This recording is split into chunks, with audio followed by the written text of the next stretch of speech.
Welcome back to the channel, art lovers. Today we are stepping into a fascinating blend of cultures and animation with Talking Hands of Travancore, a 1981 Soviet-Ukraine short film that brings the ancient Indian dance drama Kathakali to life. Directed by Ukrainian animator Vladimir Pekar, this psychedelic gem is a wild ride of art and storytelling that you probably didn't know existed. We will explore its quirky plot, stunning visuals, the mind behind it, its deeper meaning, and some cool behind-the-scenes details. So, let's dive into this unexpected masterpiece. Stick around and don't forget to hit that like button and subscribe for more animation deep dives. As always, let's start with the story, or rather the experience, because Talking Hands isn't a typical narrative work. This 10-minute short has no dialogue, just pure movement and sound telling the tale. It's set in Travancore, a historical region in southwest India, where Kathakali dance was born centuries ago.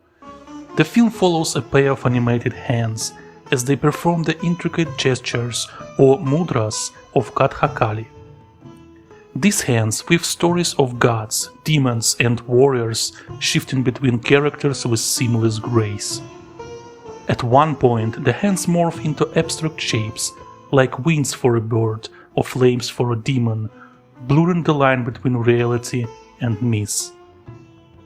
It's less about a linear plot and more about capturing the spirit of Kathakali, where every flick of a finger or twist of a wrist carries deep meaning. By the end, you've left in a trance, soaking in a rhythm and mystery of it all. It's really something. It's beautiful and it's totally unique.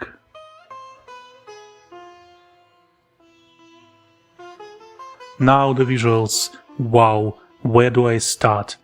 This is classic Eastern European animation with a twist.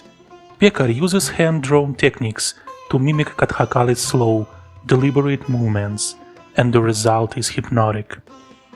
The hands glide across the screen with fluid precision, their outlines sharp yet soft, almost like they're dancing in real time. The colors pop, bold reds, greens and yellows straight out of Kathakali's vibrant outfits and makeup, symbolizing everything, from divine heroes to menacing demons. What's really striking is how Pekar blends realism with abstraction.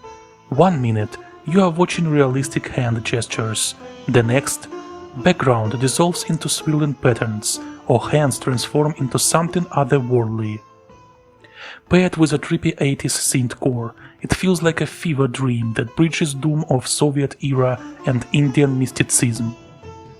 It's a visual love letter to Kathakali's expressive power, magnified through animation in ways live action could never pull off. You probably ask, who's the genius behind this? Vladimir Pekar was a Soviet-Ukraine animator with a knack for fairy tales.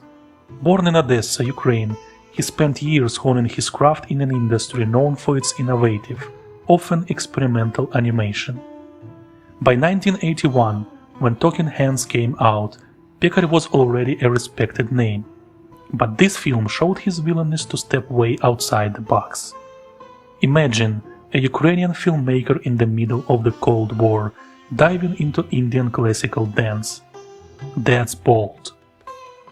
Pekar's other works, like his takes on ancient myths, also feature mesmerizing animation and eerie scores, but Talking Hands stands out for its cultural fusion. After this, he continued exploring unique stories, leaving a legacy of films that mix beauty with the bizarre. His ability to adapt Kathakali's rhythms to animation proves he wasn't just a director, he was a storyteller who could speak across borders. What's this film really saying to audience? At its core, Talking Hands of Travancore is a celebration of Kathakali's storytelling magic. How hands alone can convey epic tales without a single word. It's about art transcending language and culture, connecting European traditions into Indian in a way you'd never expect. The film dives into Kathakali's essence. Its mudras aren't just movements, they're a language of emotion, mythology and identity. Becker takes it further with animation, amplifying the dance's symbolism. When hands turn into wings or warriors, it's like he's saying art can transform the physical into the metaphysical. There's a sense of internationality here. Whether you are in Odessa or Kirilla, these gestures speak to something human. It's a tribute to tradition, but also a bold reimagination, keeping Kathakali alive in a new form. Finally, let's peek behind the curtain. Making Talking Hands was no small feat. Pekar and his team hand-drew every frame, actually thousands of them, to capture Kathakali's precision. They studied the dance's mudras intensely, ensuring each gesture was authentic, which is wild considering they were working far from India. The film's score, a mix of traditional Indian percussion and electronic synths, was crafted to match the animation's rhythm frame by frame, syncing perfectly with the drum beats of a live Kathakali show. And that's Talking Hands of Travancore. It's a short film that packs a huge punch, proof that animation can bridge cultures and breathe new life into ancient art. Have you seen it? What did you think of its wild style? Drop your thoughts in the comments. If you enjoyed this dive into obscure animation, give it a thumbs up, subscribe, and ring that bell for more. Until next time, keep exploring the weird and wonderful. See you soon, art lovers!